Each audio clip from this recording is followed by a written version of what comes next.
What if, sabihin ko sa inyo, ang meaning ng A is a curse word? Nagmumura ka na ba lahat? Pinigaya mo ba siya dahil usong-uso?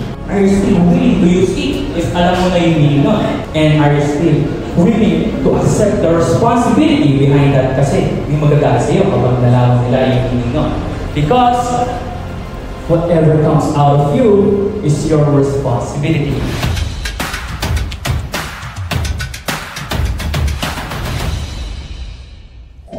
Okay, let's welcome Kuya Josh.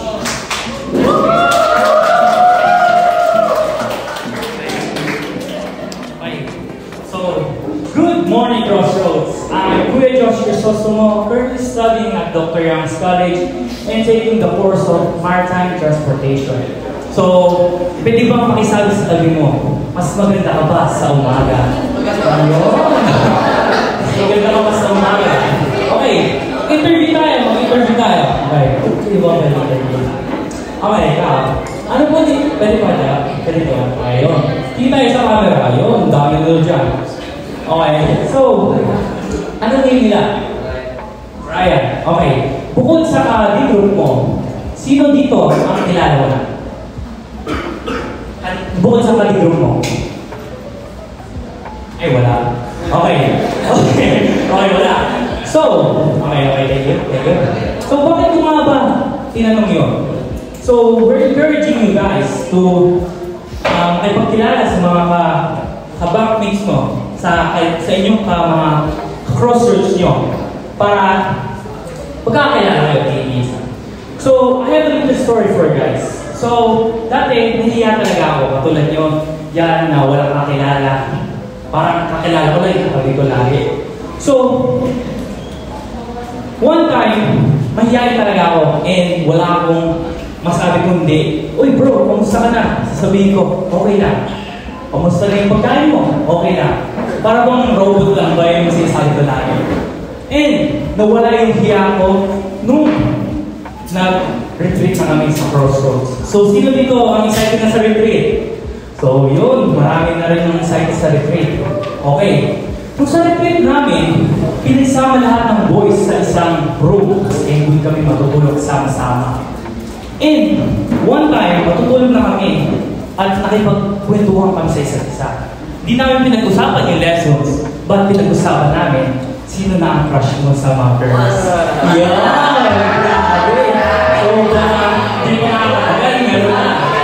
So, yun. Di yung pinag-usapan namin. Grabe. Okay.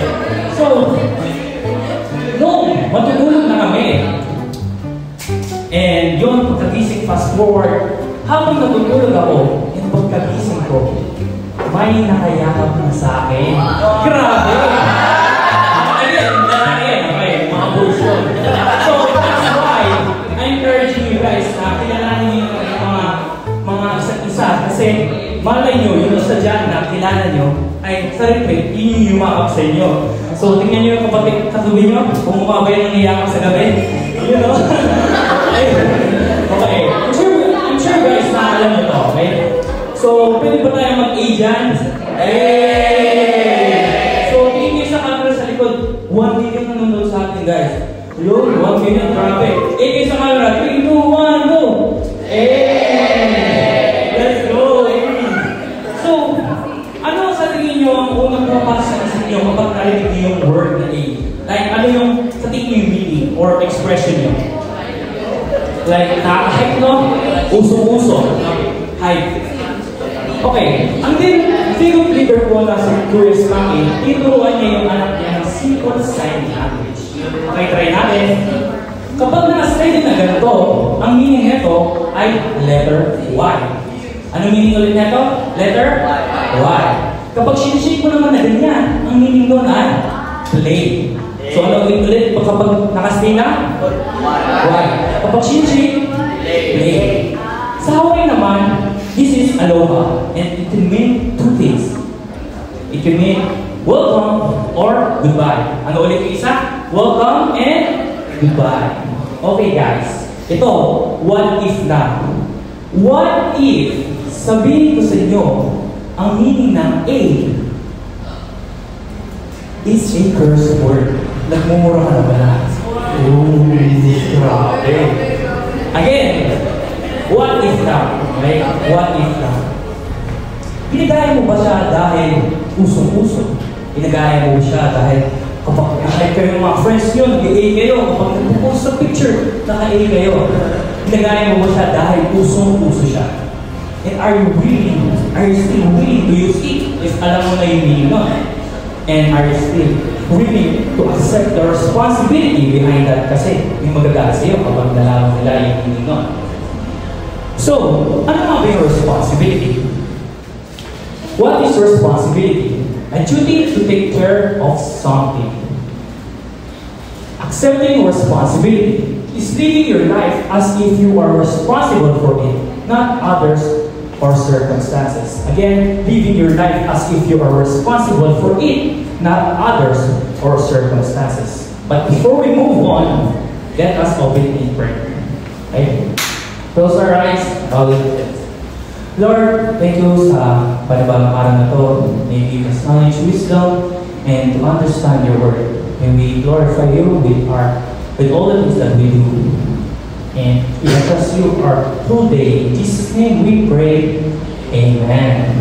So, may 2 points lang tayo, and I hope nagtitake notes kayo o kaya picture. Say, basahin natin ito guys, sabay-sabay, okay?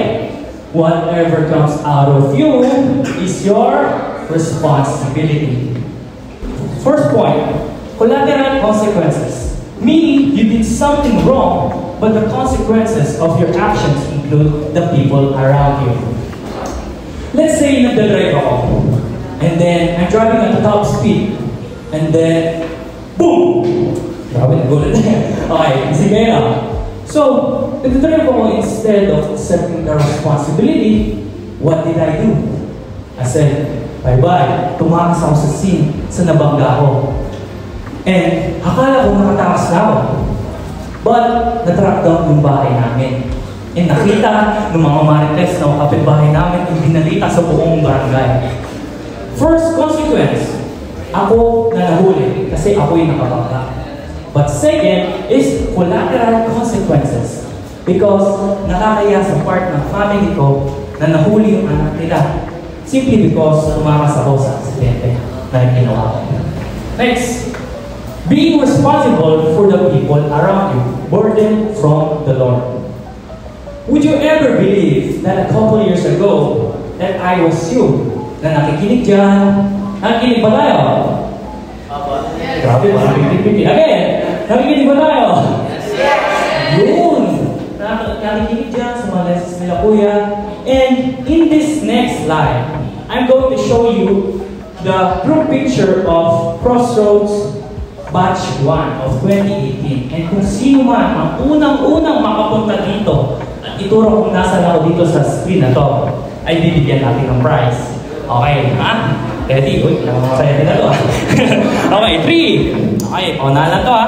1, 2, 3, go! Walang pupunta? May prize to.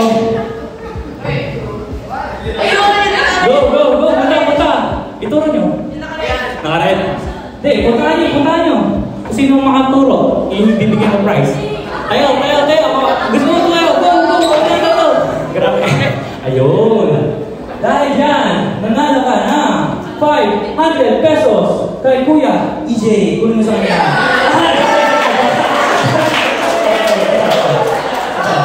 Ito yung prize mo. Ito.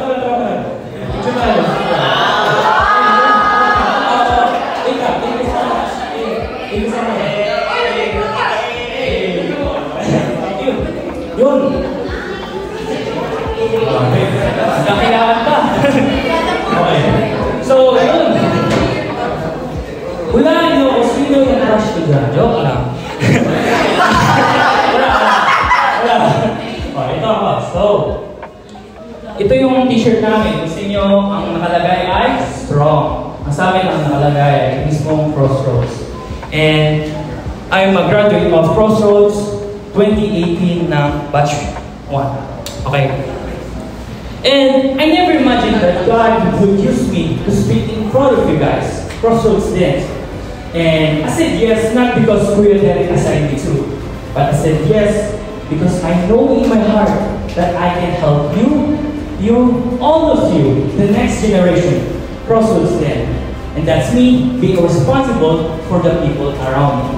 Because whatever comes out of you is your responsibility. Take responsibility beyond yourself. You can take responsibility sa family, sa friends, sa church, or sa community. How? You help out. If you ever felt or see the need and God convicted you to do it, you do it. Okay? For example, I'm a graduate of Crossroads, and nung natapos na ako sa Crossroads, I get transition sa Elevate. And then, attended lang ako for a few months, but God convicted me and say, Eugene, serve ka sa ministry. And yun, I said, yes Lord, I will obey. And I reached out to Miss Maki, my dear leader, and I said, Miss Maki, pwede po ba akong mag-serve sa ministry? And he said, sure. At first, mahihain talaga ako. But eventually, I became a part of broadcasting. If may nakikita ko yung mga cameraman doon sa likod na worship hall. And eventually, I became a part of marketing as a photographer, videographer, and editor. And if you ever felt need and mahilig ka rin mag-take ng pictures, you can join sa marketing. And if ever man mahilig ka sa cutie kids, you can join saan? Sa Next Gen. Sino dito ang mahilig kumanta? Uy, ayun, dami. Sino dito ang nag-play ng instruments? Yun, marami rin. Just like my youngest brother, Angelo, as young as he is, age 14, ay kasali na siya sa Elevate Exalt. And that's you taking responsibility beyond yourself. Because, basahin natin ulit, sabay-sabay, whatever comes out of you is your responsibility. Putting it in practice. Okay? Point number 1, apologize when you make mistakes or behave badly, also in your family. Hindi lang kasi yun natatapos sa pagsising ng sorry. Dapat may go. And if ever man may consequences yun, we need to accept the responsibility. Next one, don't base circumstances when you do poorly in a test. Let's say this week, easy muna. And then next week, magpapares na si teacher. Yun. But, nagkabagyo. Ano sa tingin yung feeling nun? Let's go to spend. Let's go! Okay. Ang saya nun. Kasi nakasin yung dahil sa bagyo. But itutuloy na lang pagkatapos ng bagyo. Okay. Nung pumasok na kayo and magdadas na kayo, wala kang masagot. And nag-approach yung teacher sa'yo. Sabi, bakit ka bumaksak? And nag-result out ka. And sabi mo, Ma'am, yung bagyo po kasi kaya ko po nakalimutan. And sabi ng teacher mo, bakit mo ba nakalimutan? Anong ginawa mo? Buong magdamag. Yon. Puro ko lang ba doon ng K-drama? Sarang heyo, anyang hasayo, buong magdamag. At sabi mo, 1 episode na lang, tapos ka na. At the end, tapos mo na yung buong series. Grabe, parang nakaragit ako doon. Okay. Number 2, o kaya, makipag-Valorant, Mobile Legends, o COD Mobile ka sa mga best friends mo. Grabe, may ginagawa na. Plan and take action to prepare for events you are responsible for. Example for is studying for this. I'm not saying that playing games with your friends and watching K-dramas are bad, but as a student, ano yung priority natin? Mag-aral ng mabuti. Yung mag-aral ng mabuti. And if ever man may assignment kayo, tapusin mo na yun bago manood and mag-play ng games. Because, again, pagsaluhin natin ito, whatever comes out of you is your responsibility. Conclusion. Yan, patapos na tayo. Okay, point number 1, magbasa lahat ng mga cute. Okay? Okay. Grabe, nakahabang na. Okay. 3, 2, 1, go. A real man and a real woman accepts responsibility. Ang daming good. Grabe. A real man and a real woman accepts responsibility for his or her own life. Number 3, a real man and a real woman accepts responsibility for the people around him or her. Kasi, kapasaduhin natin, whatever comes out of you is your responsibility. Number 4, a real man and a real woman accepts responsibility for his or her own community. And lastly, character is shaped over time. Boys who desire to become a real man must practice accepting responsibility from a young age. Girls who desire to become a real woman must practice accepting responsibility from a young age. So, Crossroads, kaya namin discuss to because we want you to accept responsibility not later, not next time, but you need to accept responsibility now. Because, again, whatever comes out of you is your responsibility. And let us close in prayer. Close our eyes and Lord, thank you po sa mga tutunan namin today. And Lord, may we apply as young as we is, maging responsible po kami sa lahat ng aming gagawin. May we glorify you with all our life. In Jesus' name we pray. Amen. Thank you.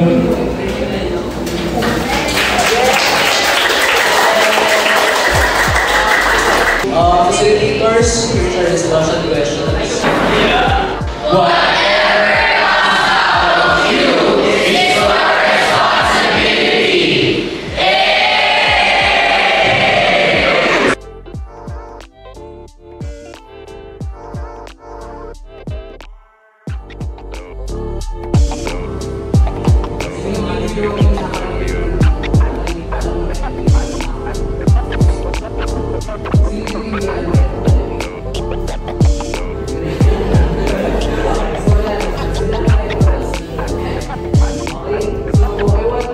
I hope na mabuild natin yung friendship natin, okay? So kaya tayo lumabas sa hindi natin ka-group or hindi natin makilala.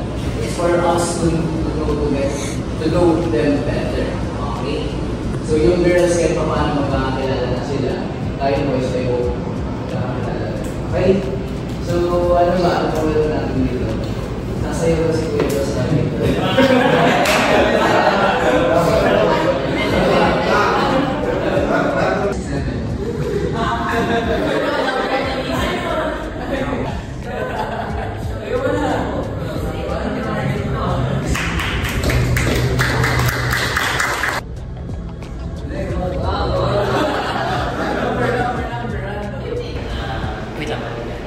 May opening prayers. Sino gusto? Nakangiti eh. Oy, may opening prayer. Lord, salamat po sa atin mo sa amin. Salamat po dahil nakarating po ako dito na ligtas. Ama po, ikabayan ko rin po yung ibang hindi po nakarating dito. Salamat po sa bigyan po words sa amin na reach po ni Kuya Josh. Grabe, credits ni Kuya Josh. Grabe, first time, kaya grabe talaga. Thank you, Lord.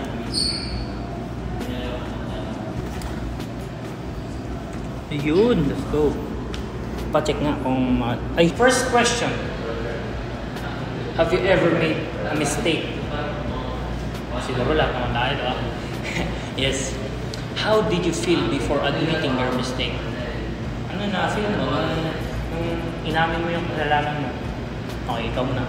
Minsan kami, pero umamin din naman. Umamin rin naman. Ano na-feel mo nung in-admit mo na yung kasalanan mo, yung mistake mo? Guilty. Okay. Mas relieved na ako kasi nasabi ko na. Mas relieved kasi mas nasabi mo siya. Okay. Okay, ikaw na-relieve, na-feel guilty. Nung inamin nyo na, ano naging reaction nung sinabihan mo? Like, nagalit ba siya? Or parang natuwa siya kasi inamin mo? Okay lang. Inamin na. Okay. Ikaw, anong reaction niya nung like nung inamin mo na? Anong reaction niya? Nagalit ba siya or natuwa pa siya kasi umamin ka? Between po. Between, okay. Hindi mo masyadong galit. Hindi masyado galit. Sakto lang. Ganun. Okay. Question number 2. What do you need to personally change so that you can become a more responsible person? Ano yung kailangan mong baguhin sa tingin mo, sa sarili mo para to become a responsible person? Sorry ka agad pagka may nagawa kang mali.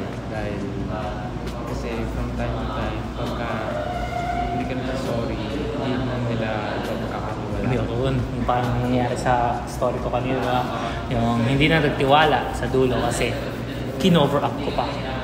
So, ikaw, mag-sorry. Okay. Ikaw, Or prayer. more prayer. Okay. Anong pinatake down mo? Anong yung ano ko, yung yun. Kasi Sabi. kailangan po sa school namin. Ayun. Okay. So, grabe. Ang dami mo natutunan sa akin.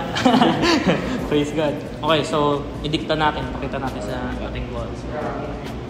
Try mong basahin. Anong nakalagay dyan? No. By Paul. Okay. Notes po is accepting responsibilities is living your life as if You are responsible for it. Thus, whatever comes out of you is your Yun. responsibility. Ganda nun. Tapos yung sa Proverbs 28 verse 13, he who covers his sin is not Will not prosper. Tapos yung reflection. What I have learned is we should accept our responsibilities, that we shouldn't cover up our sins because mas lalong lalala yung consequence natin. Yun. Okay. Meron tayong pinapaulit-ulit doon. Ano yung paulit-ulit natin sinasabi doon? Basahin nga natin. Whatever comes out of you is your responsibility. Ikaw, ano sa tingin mo yung tumatak sa isip mo? Be more responsible. Be more responsible. At yung age na. Kasi yung iba, dapat sa mga matatanda lang yan, diba? Pero dapat at yung age, yun nga. Ano pag-usapan natin? Kilala niya.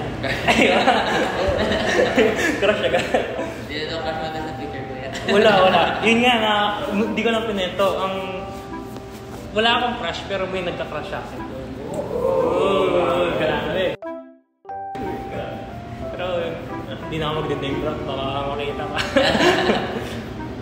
Kaya, magkakakilala na ba kayo? Anong awkward natin? Kilala mo na? Okay. Try nga natin yung retro. Okay. Try mo na. Kasinyo. Lahat. Kasama ako. Bye. Josh. Bye. Patay. Patingin mo yan. Ito, Elijah. Oh, patay ka. Kinalimutan mo. Ito ba, Steven? Absent si Steven, no? Absent. Daniel. Daniel. Kaya kailangan talaga natin kilala. I've got an internet crush. She's not a celebrity, but she's taken. So can't help falling in love. Can't take the hint and give up. My mama told me don't talk to people you haven't met. I guess my mama was right. But it's not 'cause everybody you meet is dangerous. Fact 'cause they'll break your heart. 'Cause she plays